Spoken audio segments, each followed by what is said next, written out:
Olá! Mais uma reunião do nosso Decifrando o Novo Testamento com a Visão Espírita. Meu nome é André Piolo. Hoje é 1º de junho de 2026. Nossa 50ª reunião. Vamos falar da parábola das virgens, dos talentos e a parábola das minas. Sempre lembrando que o nosso estudo é feito à luz da doutrina espírita codificada por Kardec. Kardec, que a gente não quer brigar com ninguém. As Bíblias que a gente está usando são a Bíblia do Peregrino, a Bíblia de Jerusalém, a Bíblia de Estudos Nova Versão Internacional e a Bíblia Interlinear. O texto bíblico que aparece sempre vem da Bíblia de Jerusalém, que é o que eu escolhi para usar como padrão para a gente aqui. Como fonte não espírita, eu estou usando hoje esse livro, A Vida de Cristo, do José Pérez Urbel, Juan Pérez Urbel, e o Novo Dicionário da Bíblia, do Douglas. Como fontes espíritas, eu estou usando o Evangelho Redivivo, o livro 4 de Lucas, o Evangelho segundo o Espiritismo, a Sabedoria do Evangelho, do Carlos Torres Pastorino, o volume 6, Entre Irmãos de Outras Terras, do Chico e do Valdo Vieira, vou usar a mensagem do irmão X. Haroldo Dutra, vou usar o texto que está naquele livro, o do Verbo se fez parábola. Vou pegar também uma parte de uma palestra dele no YouTube e do Jorge Arlahá e da Samia Awada, Parábolas do Amor. Também vou pegar coisas dali. Juntei isso aí tudo, botei no liquidificador e preparei o nosso estudo. A parábola das 10 virgens, isso é o segundo parte final do sermão profético, que está lá em Mateus 25. A gente começou semana passada, e ele termina com a parábola das 10 virgens, a parábola dos talentos, e também ele faz lá no final um anúncio do fim do mundo, que nós vamos falar rapidinho sobre isso, só para encerrar o nosso estudo do, como é que ele chama aqui? O último julgamento, que é um texto que você já conhece, vocês já vão entender por que eu não vou falar muito sobre ele. Tá? Então, começando aqui pela parábola das 10 virgens, Jesus começa assim. Então, o reino dos céus será semelhante a 10 virgens que, tomando as suas lâmpadas, saíram ao encontro do noivo. 5 eram insensatas e 5 prudentes. As insensatas, ao pegarem as lâmpadas, não levaram azeite consigo, enquanto que as prudentes levaram vasos de azeite com suas lâmpadas. Atrasando o noivo, todas elas acabaram cochilando e dormindo. Quando foi aí pela meia-noite, ouviu-se um grito: "O noivo vem aí!" E saí ao seu encontro. Todas as virgens levantaram-se então e trataram de aprontar as lâmpadas. As insensatas disseram às prudentes: "Dai-nos do vosso azeite, porque as nossas lâmpadas estão se apagando." E as prudentes responderam: "De modo algum. O azeite poderia não bastar para nós e para vós. Ide antes aos que vendem e comprai para vós." Né? Imagina lá as noivas, né? As noivas, as virgens chegando pedindo óleo para as outras, porque já tinham gastado tudo. Só que, enquanto foram comprar azeite, o noivo chegou e as que estavam prontas entraram com ele para o banquete de núpcias. E fechou a porta. Finalmente chegaram as outras virgens, dizendo: "Senhor, Senhor, abre-nos." Mas ele respondeu: "Em verdade eu vos digo, não vos conheço. Vigiai, portanto, porque não sabeis nem o dia, nem a hora." Aí as outras ficaram lá com a luz lá dentro, e as virgens nécias, também o pessoal fala assim, esse termo, não entram, ficam do lado de fora. Como é que funcionava esse casamento naquela época? Né? O casamento judeu era assim. Primeiro, você tinha um contrato. Vou até botar aqui, já está aqui. Primeiro você tinha um contrato. O pai da noiva, o pai do noivo, né, chegava lá na casa da noiva e fazia um contrato nupcial e pagava um dote. E aí eles pagavam o dote e os noivos ficavam unidos legalmente, mas ficavam separados. A noiva com o pai, né, e o noivo ia para casa, né, para a própria casa, e aí a tradição é que ele ia construir uma casinha para ele, um lugar para eles ficarem lá no terreno do pai. Isso era o normal, aí, o tradicional, né? Então, vamos casar nossos filhos. Aí combinavam lá os pais, aí os filhos também queriam casar, né? Obviamente, e vinham e faziam um contrato. E o noivo, o pai do noivo, pagava o dote.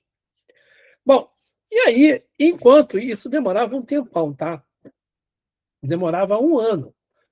E o casamento ia acontecer quando a noiva, quando o pai do noivo, quer dizer, na verdade, quando o noivo decidisse que ia haver um noivo, o casamento. Quando, na verdade, quando o pai do noivo decidisse, quando tivesse tudo pronto. Mas, quando estava ficando perto, né, da época, já sabiam, né, obviamente, todo mundo sabia o que estava acontecendo, né? A noiva, ela chegava, ela chamava as amigas delas e se reuniam no lugar, né? E preparavam para preparar o casamento. O casamento era na casa da noiva. E elas preparavam tudo. Então, imagina, né, vinham as amigas da noiva, né? A família dela, as mulheres, todas as mulheres preparavam tudo e faziam aquela festa para preparar a festa da cerimônia do casamento. Era um negócio super festivo. Imagina que bagunça que é, né?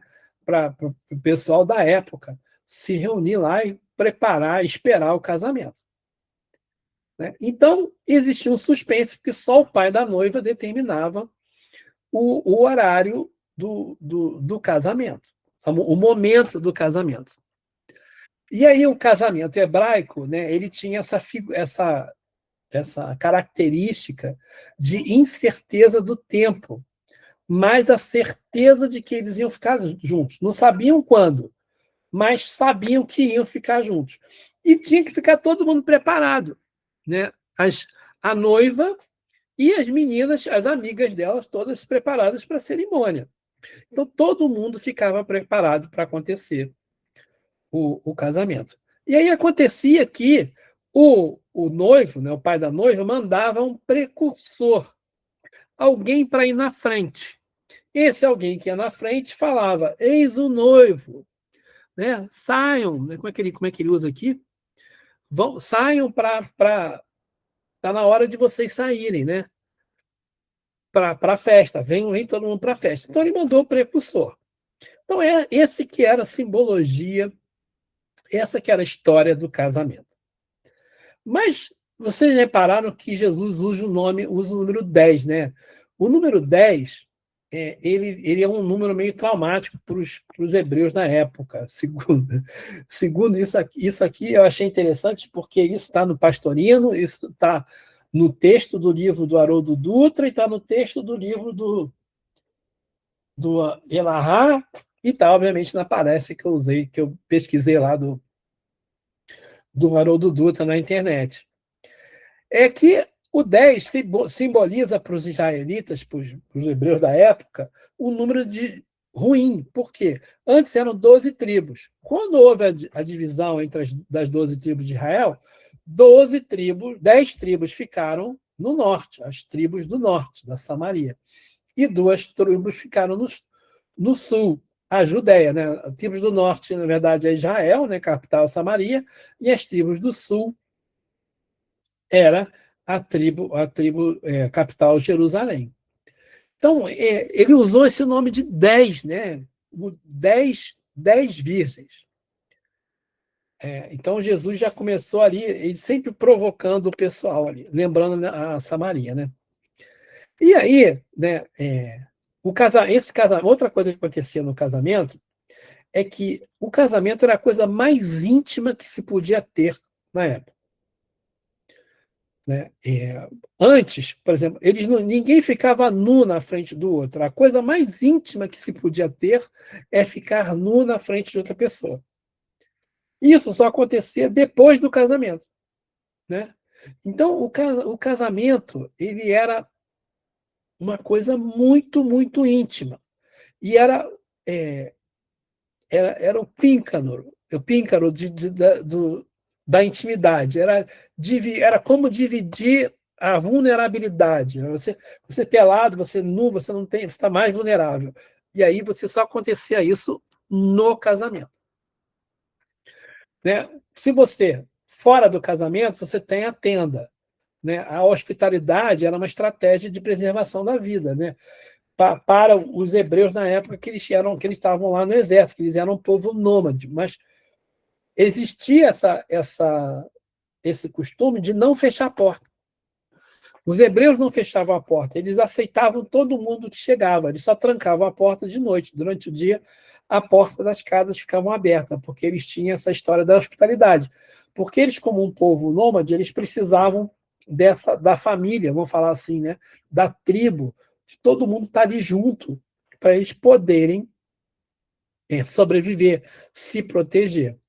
E você tá no deserto, você está no perigo. Você está sozinho. Então, a sua sobrevivência era quase que impossível no isolamento. Tanto é que eles associavam que no deserto onde moravam o demônio. Lembra lá quando Jesus vai passar 40 dias no deserto, que ele é tentado pelo diabo? Né? Então, por quê? Isso também era uma coisa que vinha do folclore da época, que o deserto era um lugar perigoso, onde morava os demônios, o diabo, onde você ia morrer, porque ali você ficava sozinho e ali você tinha perigo, né? Então quando Jesus fala o reino dos céus, vou olhar aqui o início do texto, né? Parábola. Então o reino dos céus será semelhante a umas 10 virgens que, tomando as suas lâmpadas, saíram ao encontro do noivo, quer dizer, no casamento. Então ele está falando 10, né? Simbolizando as tribos, né? Falou e usou o exemplo da Samaria para provocar o pessoal, indo ao encontro do noivo para um casamento. E o casamento significava o grau mais íntimo de união. Aí vamos lá. Na verdade, ele não está falando ali de um casamento como um casamento igual a gente está pensando, que você vai para a igreja, vai para a sinagoga. É uma coisa interior do espírito. O casamento ali, ele está falando, o reino dos céus, né, é igual a um casamento. Né? Se você entrar no reino dos céus, é igual a um casamento. Você dividir com Deus a mais alto grau de intimidade e de proteção e de vulnerabilidade. Então, por isso que o casamento representava uma coisa muito valiosa, muito importante, né, para o hebreu. E aí, nesse exemplo da parábola, a cerimônia de casamento simboliza o dia da redenção espiritual, pessoal, da sua redenção espiritual pessoal. É quando a gente conseguir se casar, né, é quando a gente conseguir ter intimidade com Deus. A data, ninguém sabe. Só o pai sabe. Quem é o pai do noivo? É Deus. Quem é o noivo? É Jesus. Né? Quem são as virgens? Né? Somos nós. Tem as prudentes e tem as nécias. Né? E aí a gente vai se vendo nessa história aí. Né? Então, cada desafio que a gente enfrenta, né, que a gente enfrenta na vida, cada doença, que a gente estava até falando aqui, foi até o iniciozinho, né, o texto do início aqui do livrinho, né? Todo o sofrimento que a gente tem e como a Elisa falou, né, negócio de ter filho no início da nossa reunião, quando estava no off, é missão, né? Ter filho é missão. Ter filho é missão e o sofrimento que a gente tem, que a gente passa, é um desafio. E toda vez que a gente supera esse desafio, é um passo que a gente dá em direção à comunhão. E esse passo é irreversível. Do mesmo jeito que o casamento lá deles era irreversível. Tá? Então, vamos lá. E para você, né? E aí, na parábola, ele tem lá a tal da candeia, né? Da lâmpada. A lâmpada era isso aí, você tinha que ter o azeite, você botava azeite ali, e na pontinha você tinha uma mecha, que era geralmente, provavelmente era pelo de rabo de camelo ou algo parecido, ou de ovelha, fazia uma mechazinha ali, tacava fogo e aí né, e aquilo ia sugando o óleo e pegava, iluminava. Aquilo era usado para iluminar. Então, a candeia, né, ela representa, ela é a estrutura, a base, representa o caminho. Né? Ela é a bússola moral.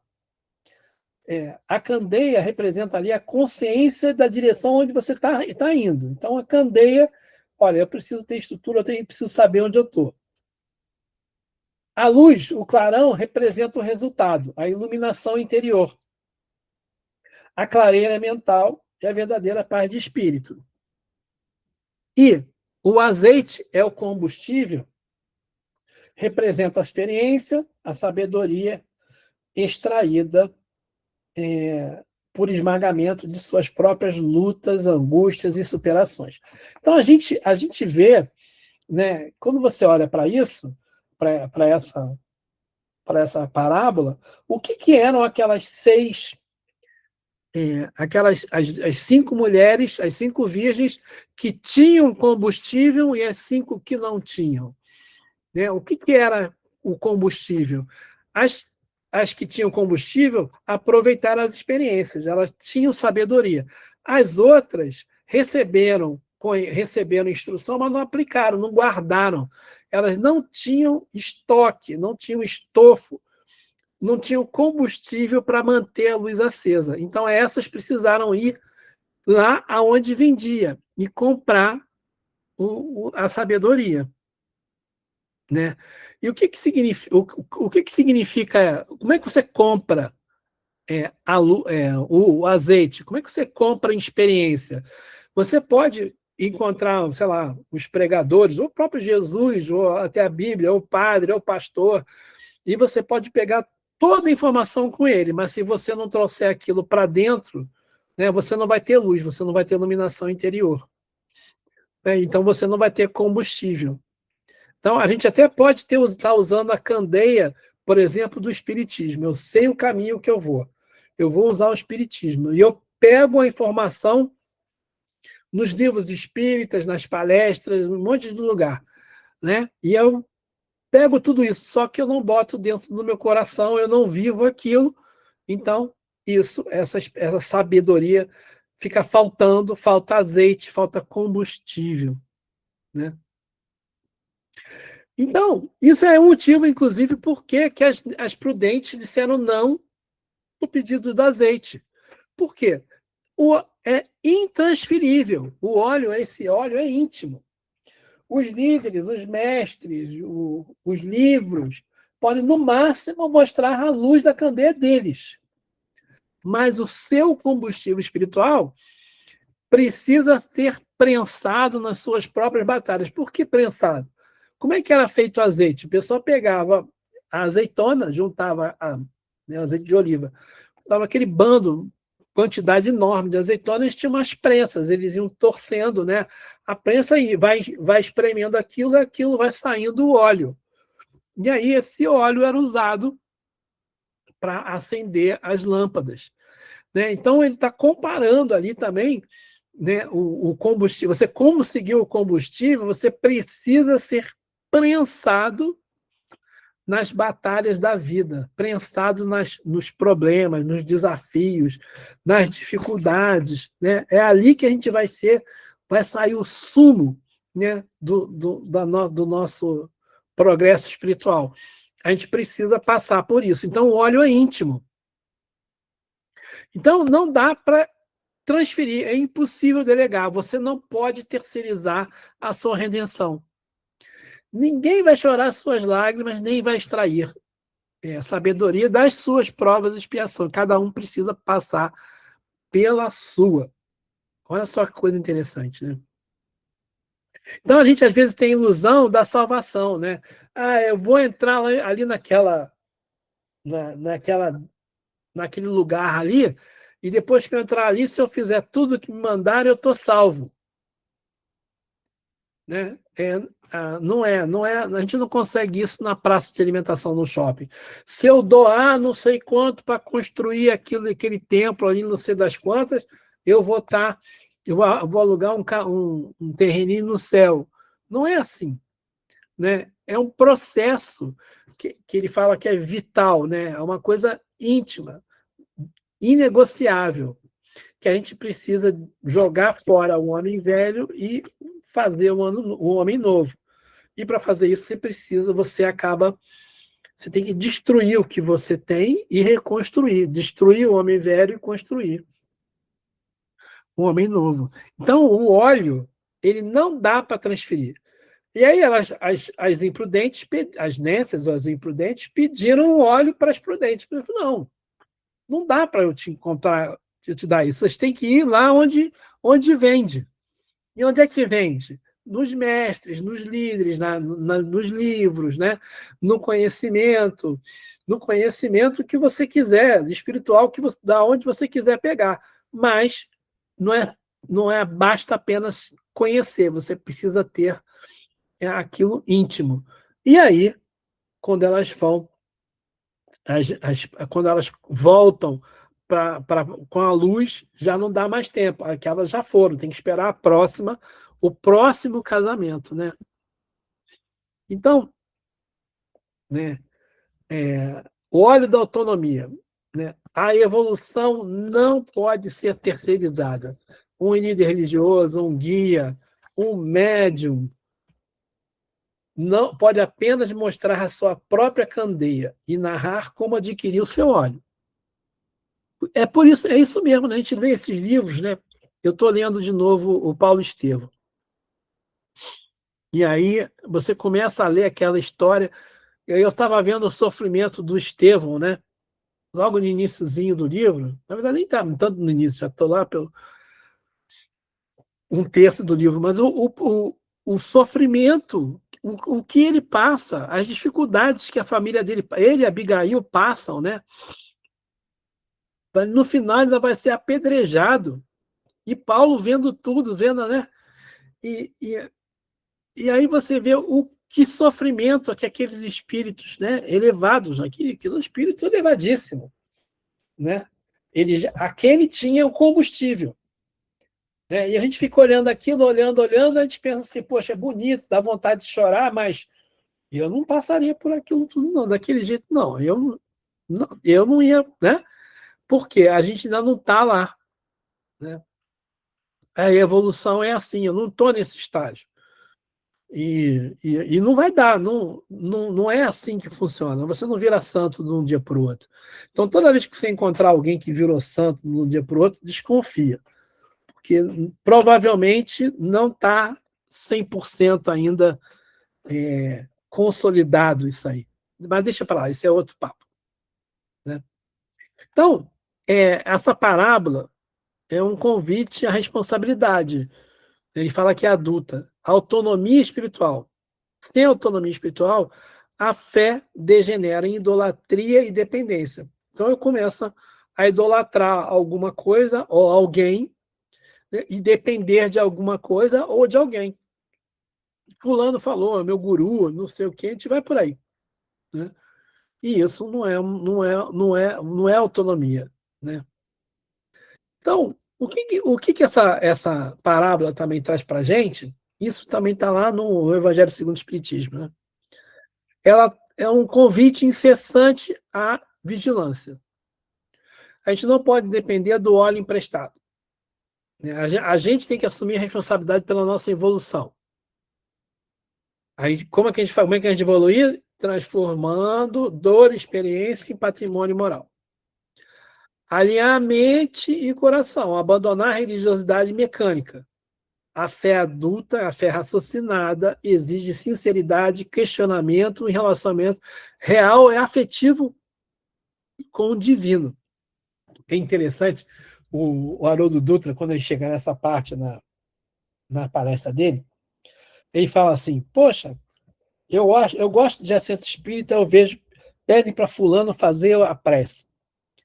Aí fulano começa assim, fazer a prece. Deus, Pai, Criador incriado, inteligência suprema, né? Aí ele cita o questão número 1 do Livro dos Espíritos. Isso não é uma prece, isso é um tratado, né? A prece, né, os exemplos que ele dá é o seguinte, a prece é uma coisa assim, olha, poxa, o que o senhor está aprontando comigo não está legal. Eu não estou gostando, eu tô sofrendo. Será que não dá para resolver, não, para te acabar com isso? Né? Pô, tá ruim. Eu sei que eu mereço, mas pô, me dá uma luz. Por que, que eu mereço? Né? Me explica por quê. Isso é muito mais íntimo do que fazer um discurso baseado no livro dos espíritos. Né? Então, é a, porque o casamento com Deus é uma coisa íntima. Lembra? Você mostra vulnerabilidade, você mostra intimidade com o divino. Então, a gente precisa acender a nossa candeia. A dor vai continuar existindo no mundo, planeta de provas e expiações. Mesmo em regeneração, vai ter dor. Por exemplo, quando a gente sai da operação, a gente está regenerando, está em recuperação, mas continua sentindo dor. Né? Agora, mas, no entretanto, quem adquire o próprio azeite ganha imunidade à desestruturação interna. A verdadeira luz garante que você nunca mais se sentirá sozinho. Então, essa foi a parábola das 10 virgens, ou das virgens nécias, das virgens prudentes, ou das imprudentes, depende da Bíblia que você estiver usando, vai ter um nome diferente. Aqui na Bíblia de Jerusalém, é a parábola das 10 virgens, que chama.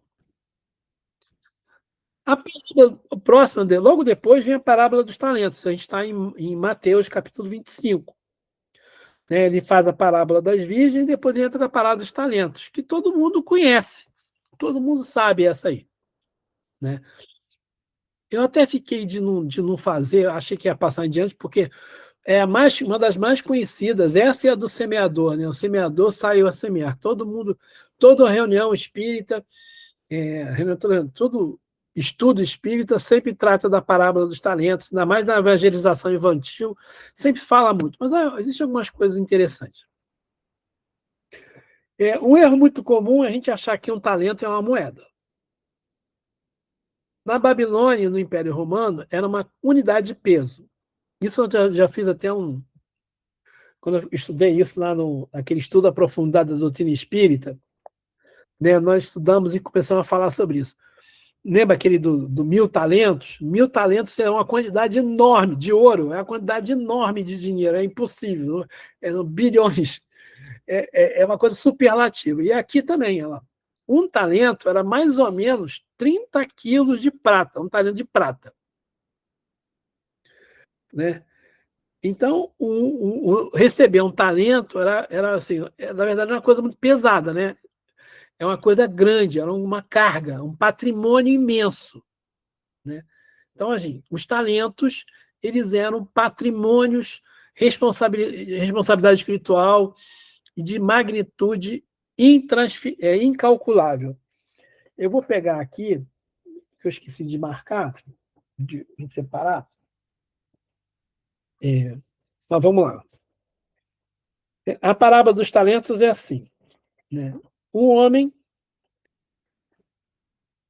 homem viajando para o estrangeiro, chamou os seus servos e entregou-lhes os seus bens.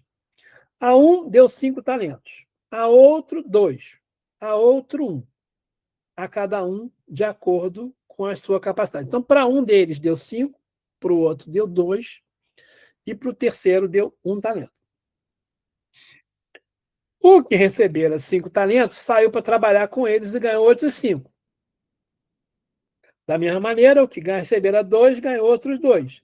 E aquele que ganhou um só tomou e foi abrir uma cova no chão e enterrou o dinheiro do seu senhor. Então, né, essa foi a história. Um recebeu 5, o outro recebeu 2, o outro recebeu 1.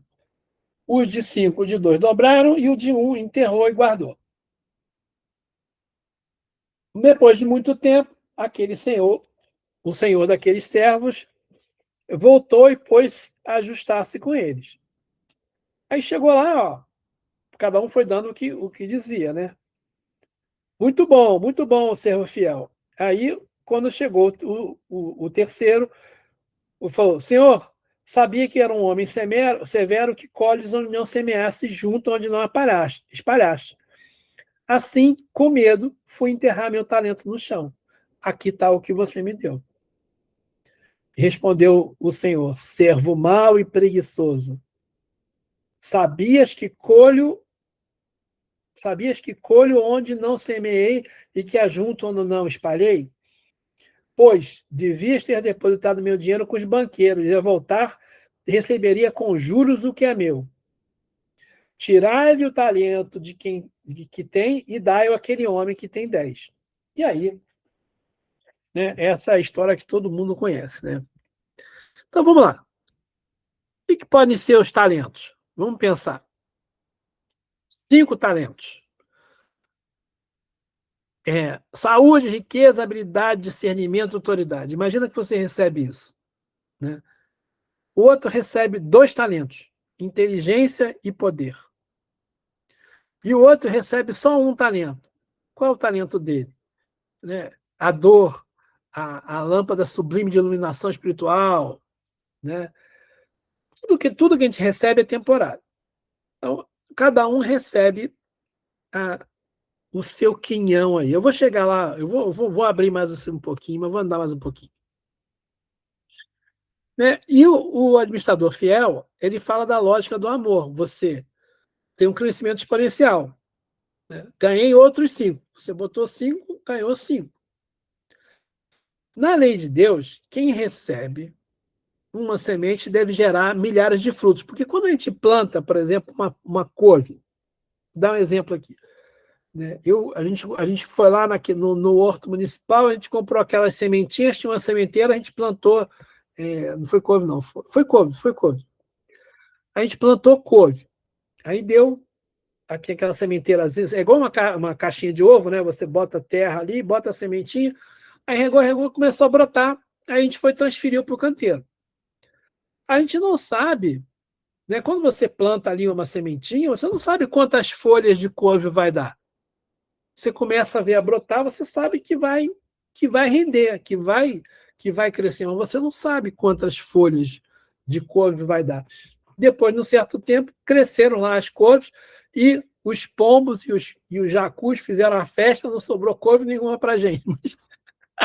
Mas dá um monte de folha, né? Cresce muito. Então, o crescimento na natureza ele é exponencial. Você planta um negócio pequenininho, aquilo dá muito. É muita abundância. Né? Antigamente, eu tenho aqui do outro lado da minha casa, tem um rio e tem um canteiro.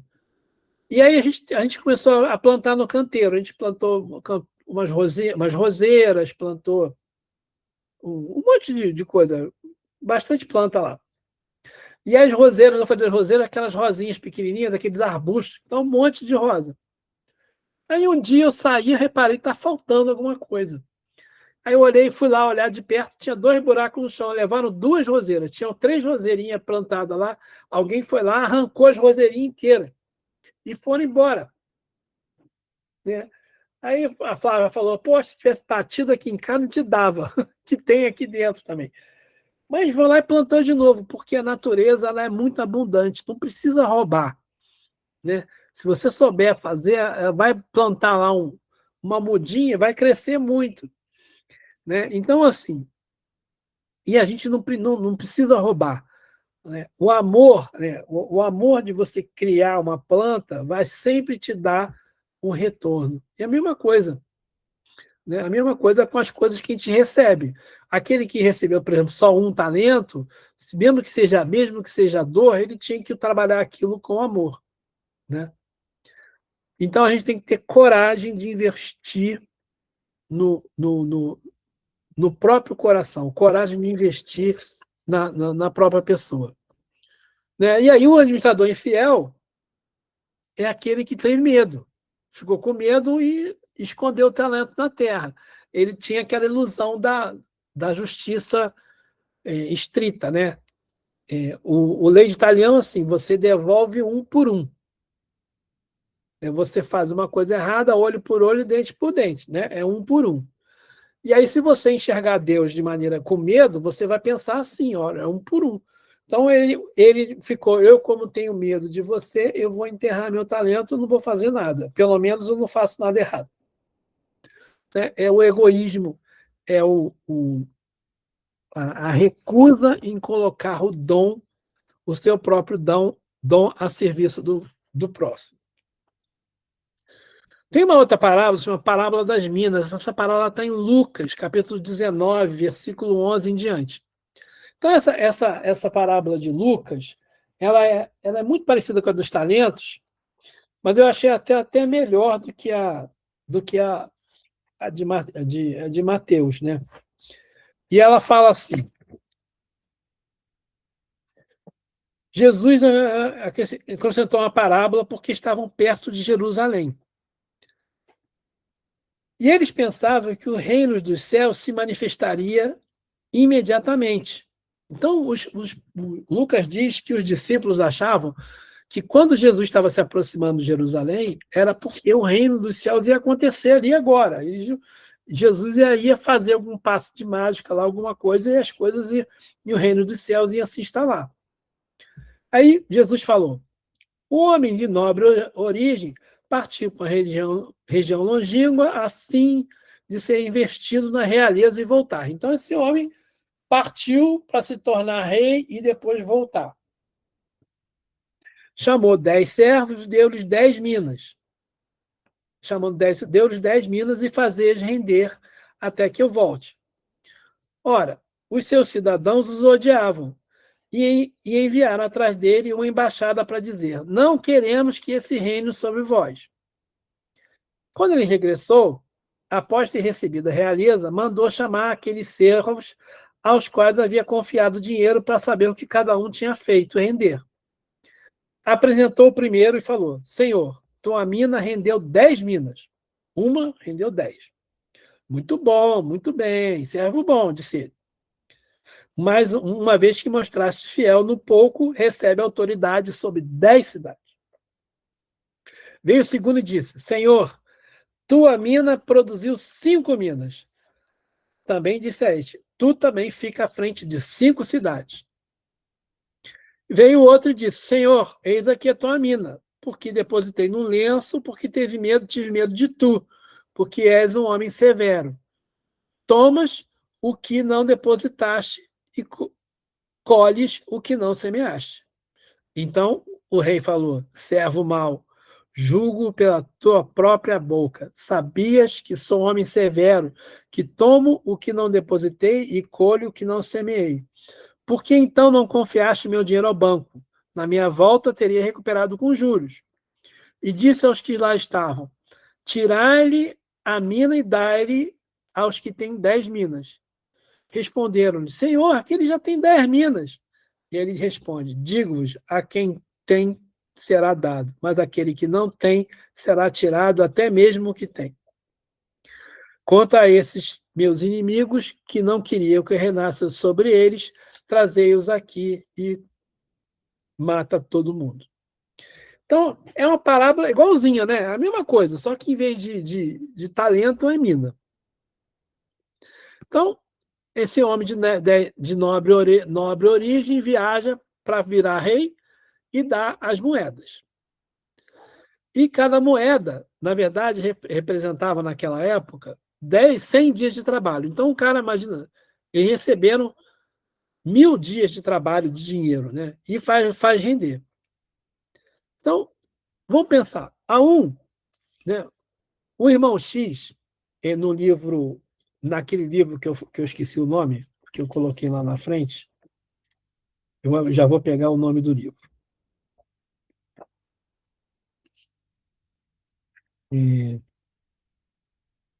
entre irmãos de outras terras.